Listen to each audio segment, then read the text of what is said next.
everybody, welcome back to Art at Home with Mrs. Young. Today I come to you from my backyard. Spring is in the air and butterflies are everywhere. And this week I learned how to do two really awesome new things. The first one was include green screen effects in my videos, watch out. The second was origami. Origami has always been really hard for me, and I've shied away from it in the past, but I tackled it head on this week and I learned how to make origami butterflies. And so I'm gonna teach you how to do that today. And if you wish, I'm gonna take it one step farther and add our origami butterflies onto an awesome background. So let's get started. For the origami portion of this project, the only supply you would need is square paper. It can be patterned paper, it can be colored paper, it can be plain white. Construction paper, not so great for this, but any thin paper cut into different size squares is perfect. If you choose to extend this activity and create a background for your butterflies, you will need whatever basic art supplies you have available to you. Okay, when you get started doing any kind of origami, you're gonna want square paper. So I just chose some patterned paper because it makes it a little bit more interesting. If you don't have patterned paper, white printer paper is perfect for this. You don't want really thick construction paper for this. You want thinner paper that folds easily. I recommend cutting several different sized squares because you can make all different sized butterflies. And then you can use those butterflies to make any kind of background you want and glue them on and have a really awesome piece of art, or just make origami for origami's sake. So this one I made from just regular white printer paper, and it was created using one of the videos from Art for Kids Hub. Not only do they have awesome drawing videos, they have a bunch of different origami videos. So if you like origami, check those out. This one's a little bit more complicated. I have an easier one that I'm gonna show you, and then kind of show you, if you want to take it a step farther, what you can do to put it onto a piece of paper and create a background. So I'm gonna go really slow, just because I know that this is difficult for some. Origami is a big challenge for Mrs. Young, so I am gonna go really slow. So the first thing, we have a square, and we are going to fold that square this way. Now you can see mine is not a perfect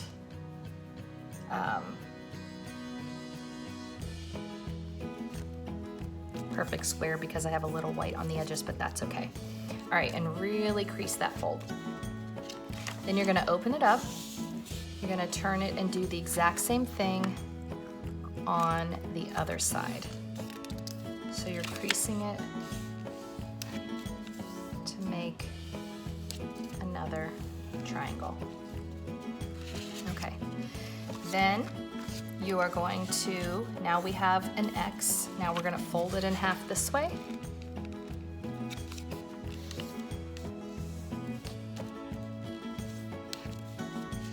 Open it back up, turn and fold it in half the opposite way.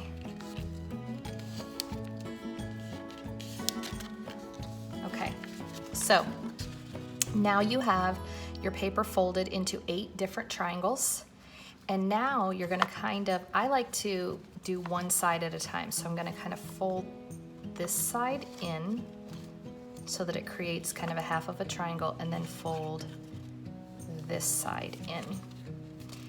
Okay, so you can kind of see that it is triangle on each side.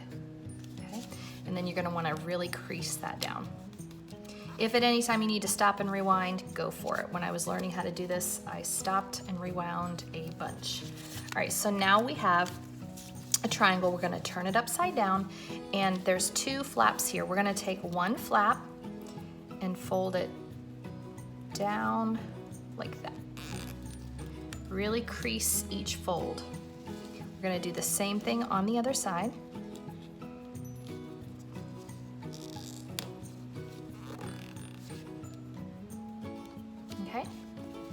So it was a triangle turned upside down, fold in on this side, fold in on this side. Okay, and crease it really, really good. All right, so the next part's a little bit tricky. And you could turn it over and do it, but I like to just hold it like this, and you're gonna take the back end and you're going to bring it around to the front, and you kind of want it to bend the top, what are gonna be the top wings a little bit. So you want it like this, you wanna crease just in the middle, and then fold, this is gonna be the head, and you're gonna fold that over and crease it really, really well. But you don't wanna crease the sides, so you're not folding it all the way across, just creasing it. You can probably already start to see the butterfly. Now, you're gonna fold the wings in just a bit.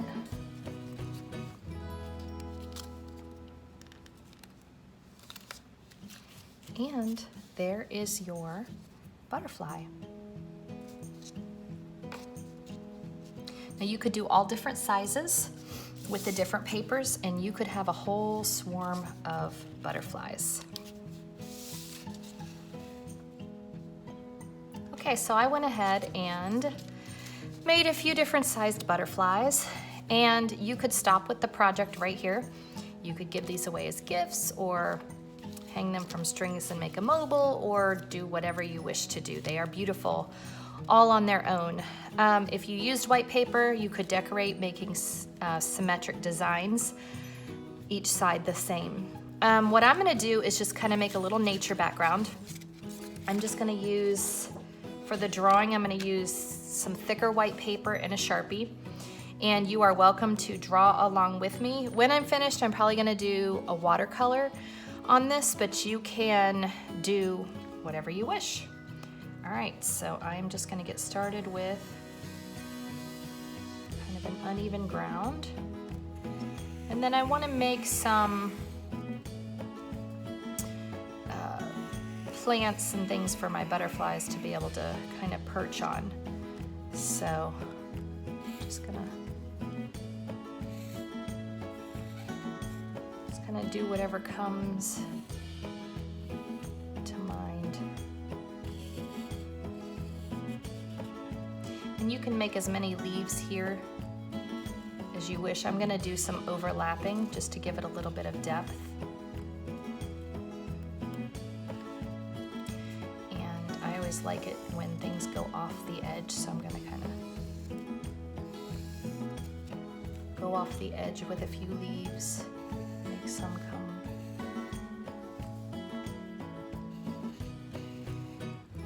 from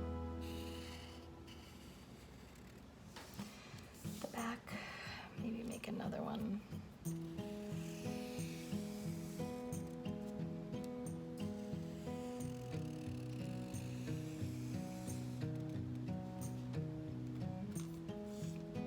Coming from up here.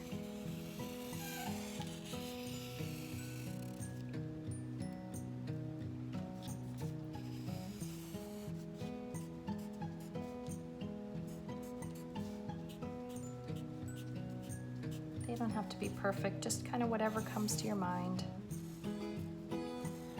Just different styles of leaves.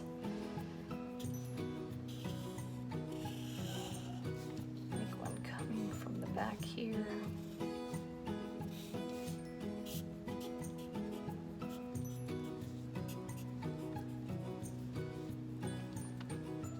Maybe a thinner one here.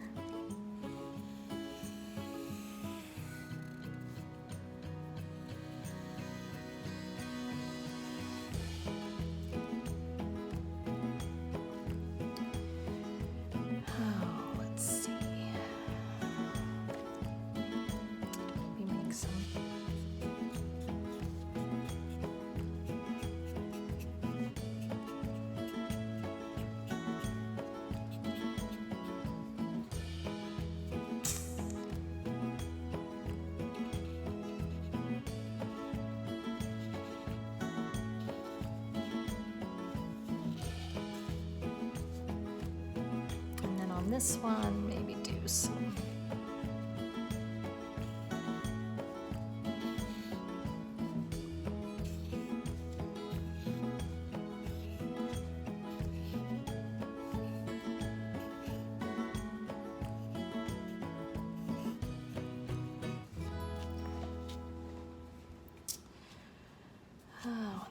maybe something to fill in that space there.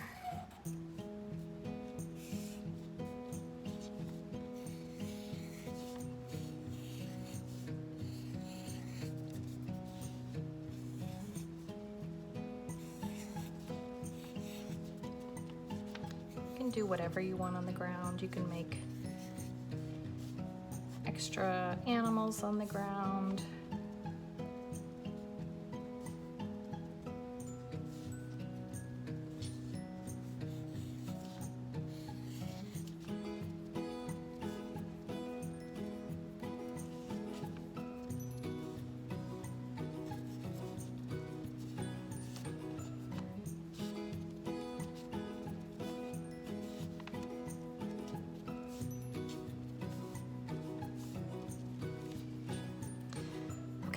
So once you are done with your background for your butterflies, now I haven't painted mine, but you can see where there's plenty of spaces for a butterfly to sit. I'm gonna watercolor this, but you can do yours however you wish.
Now that this is just about dry, I'm probably not going to use all of my butterflies, but I'm just going to glue a few butterflies onto my background. I'm using a hot glue gun just to save time, but Elmer's glue works great for this. So let's see.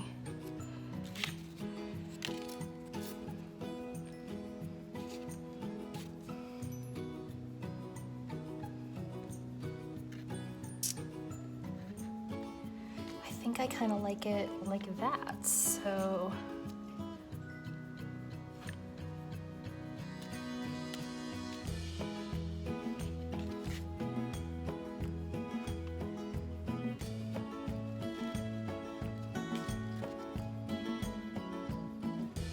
I could even put one in the air if I want, but I don't want to overdo it. Let's see.